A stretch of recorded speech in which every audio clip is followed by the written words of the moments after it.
बुद्धिमान किसान। एक गांव में गोपाल नाम का किसान रहता था। परिवार में उसकी पत्नी और 2 बच्चे, यही उसका संसार था। गुजारा करने के लिए वह अपने छोटे से खेत में फसलें उगाता था और उन्हें बेचकर अपना और अपने परिवार के लिए 2 वक्त का खाना जुटा पाता था। कहने को उसके पास इतना धन नहीं था, लेकिन फिर भी वह काफ़ी खुश था।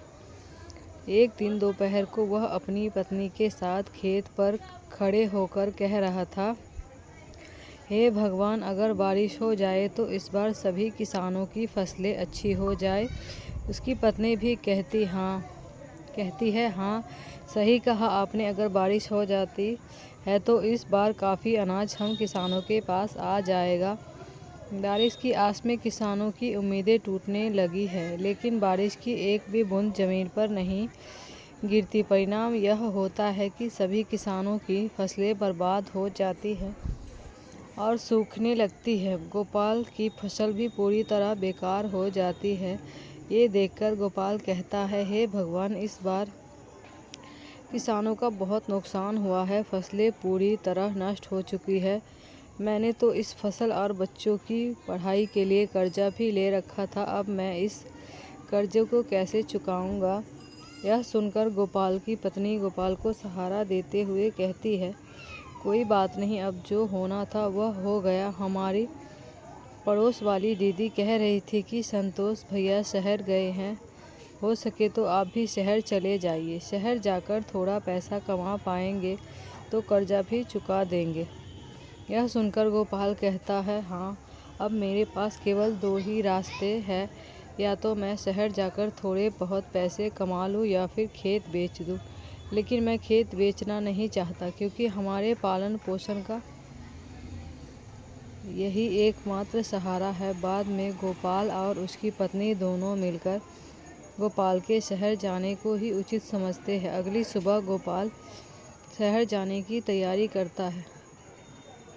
वह अपनी पत्नी से कहता है, सुनो, मैं खाली हाथ शहर जा रहा हूँ। कोशिश पूरी करूँगा कि कहीं अच्छा सा काम ढूंढ लूँ और थोड़ा बहुत पैसा कमा लूँ। जैसे ही कुछ पैसे हो जाएंगे मैं तुम्हें खर्चे के लिए भिजवा दूँगा। आप मेरी और बच्चों की चिंता मत कीजिए, हमारा खर्चा ही कितना है, और फिर बाद में कुछ दिनों के लिए मैं मायके भी रह आऊँगी। आप अपना ध्यान रखिए और शहर जाकर पैसे कमाइए। गोपाल के जाते वक्त गोपाल की पत्नी उसे कुछ पैसे देती है। यह देखकर गोपाल कहता है, यह पैसे कहाँ से आए? गोपाल की पत्नी कहती है, मैंने थोड़ा थोड़ा करके यह पैसे जमा किए थे अपने बुरे वक्त के लिए। अब शायद इनका सही वक्त आ चुका है। यह लीजिए, रखिए। गोपाल थैला उठाता है, इसी में उन पैसों को रख लेता है और शहर के लिए रवाना हो जाता है। शहर पहुंचकर वह काम ढूंढना शुरू करता है, लेकिन पूरा दोपहर काम की तलाश करते करते वह थक जाता है, लेकिन काम नहीं मिलता। उसके बाद वह एक बगीचे में जाकर पेड़ की छांव में बैठ जाता है।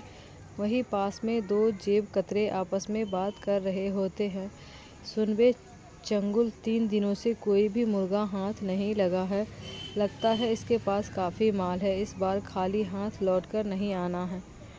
सही कहा मालिक, आपकी निगाहों तो बहुत तेज है। चल अब तारीफ करना बंद कर और काम पर लग जा। मैं इसे बातों में उलझा लूँगा और तू इसका थैला लेकर 1 9 11 हो जाना।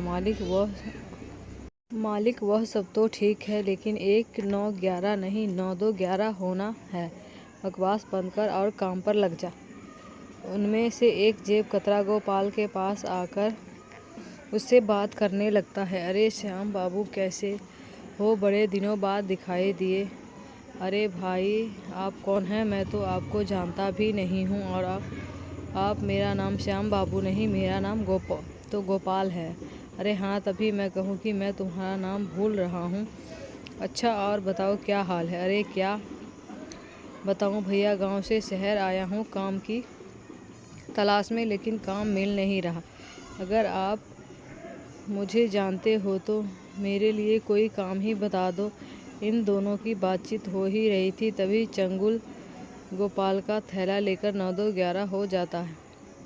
पहला जेबकतरा कहता है, अरे भाई लगता है पहचानने में गलती हो गई, चलो मैं चलता हूँ। अजीब लोग हैं शहर के, पहले खुद ही जान पहचान का दिखावा करते हैं और बाद में खुद ही अनदेखा करने लगते हैं। इतने में गोपाल की नज़र अपने थैले की ओर पड़ती है, लेकिन वहाँ पर थैला ना देखकर वह काफ़ी निराश हो जाता है और कहने लगता है, शहर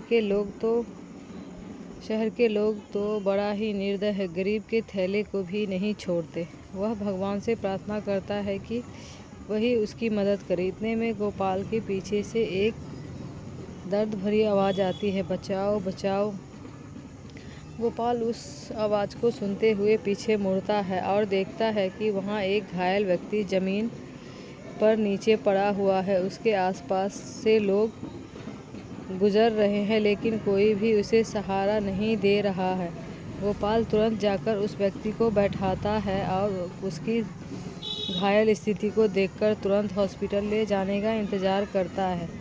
हॉस्पिटल ले जाकर वह डॉक्टर से बात करता है, डॉक्टर साहब इन्हें देख लीजिए, यह बहुत घायल है और दर्द के मारे कराह रहे हैं। डॉक्टर उस व्यक्ति की हालत देखता है और कहता है, तुरंत इलाज शुरू करना होगा। इसके लिए तुम्हें कुछ पैसे काउंटर पर जमा करने होंगे। यह सुनकर गोपाल आश्चर्य में पड़ जाता है और डॉक्टर से कहता है, डॉक्टर साहब आज सुबह ही मैं शहर आया हूँ काम की तलाश में, लेकिन काम तो मिला नहीं, ऊपर से मेरा थैला भी किसी ने चुरा लिया। मेरे पास अब कोई पैसा नहीं है।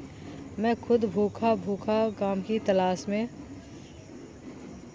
इधर उधर घूम रहा हूँ, लेकिन तभी मुझे ये ज़मीन पर घायल पड़े दिखाई दिए और मैं इन्हें हॉस्पिटल लेकर आ गया। डॉक्टर उस व्यक्ति का तुरंत इलाज शुरू कर देते हैं और कुछ समय बाद बाहर निकलते हैं। तभी गोपाल अपनी जेब से एक पर्स निकालता है जो उसे घायल व्यक्ति को हॉस्पिटल लाते हुए उसकी जेब से गिरते हुए मिल गया था। वह उसे डॉक्टर को दिखाते हुए कहता है, यह लीजिए डॉक्टर साहब, यह इन्हीं का पर्स है, मैंने तो इसे खोला भी नहीं है, देख लीजिए शायद इसमें पैसे हो। डॉक्टर उस पर्स को चेक करता है तो उसमें बहुत सारे आईडी कार्ड और क्रेडिट कार्ड होते हैं। जब डॉक्टर उनके आईडी कार्ड को चेक करता है तो उसे पता चलता है कि यह तो शहर के सबसे अमीर आदमी है। वो तुरंत गोपाल से कहता है, अच्छा हुआ जो तुम इन्हें हॉस्पिटल लेकर आ गए।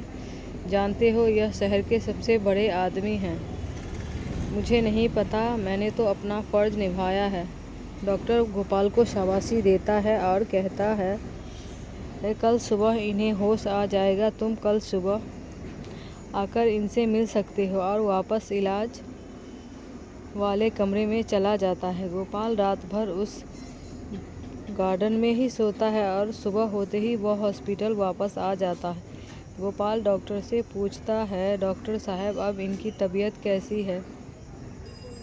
डॉक्टर कहता है, अब बिल्कुल ठीक है, तुम इनसे मिल सकते हो। डॉक्टर उस व्यक्ति से गोपाल का परिचय कराते हुए कहता है, यह गोपाल जी है, इन्होंने ही आपकी जान बचाई है। घायल स्थिति में यही आपको हॉस्पिटल लेकर आए थे। यह सुनकर गिरधर जी घायल व्यक्ति कहते हैं, धन्यवाद मेरी जान बचाने के लिए। तुम हो कौन और क्या करते हो? तभी गोपाल कहता है, मैं गांव से शहर आया हूँ एक अच्छे से काम की तलाश में, लेकिन अभी तक मुझे कोई भी काम नहीं मिला है। मेरे ऊपर कर्जा है, मैं उस कर्ज से मुक्त होने के लिए शहर पैसे कमाने के लिए आया हूँ।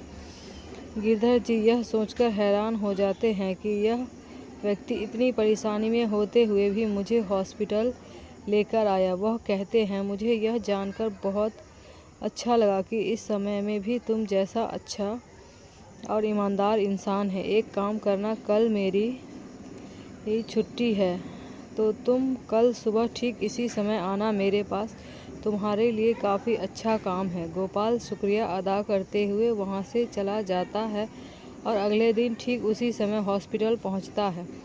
हॉस्पिटल से वे दोनों गिरधर जी के घर के लिए रवाना हो जाते हैं। घर में प्रवेश करते वक्त गोपाल उनके एक बड़े से महल और बड़ी बड़ी गाड़ियाँ देखकर हैरान हो रह जाता है और सोचता है कि यह व्यक्ति कितने अमीर होंगे। गोपाल अंदर आकर सोफे पर बैठ जाता है। तभी गिरधर जी नौकर से उसके लिए पानी और खाने के लिए कुछ लाने को कहते हैं। गिरधर जी कहते हैं, गोपाल तब तक तुम कुछ खा पी लो, तब तक मैं 15 मिनट में आता हूँ। गोपाल खा पीकर थोड़ा आराम करता है। तभी गिरधर जी आते हैं और कहते हैं, गोपाल शहर के बाहर मेरी एक बड़ी फैक्ट्री है जिसमें खेती से जुड़े उत्पाद बनाए जाते हैं। खाने पीने का कोई झंझट नहीं है वहाँ पर। तुम्हें खाने पीने को सब मिलेगा, रहने को घर मिलेगा। अगर तुम सहमत हो तो तुम इस काम को कर सकते हो।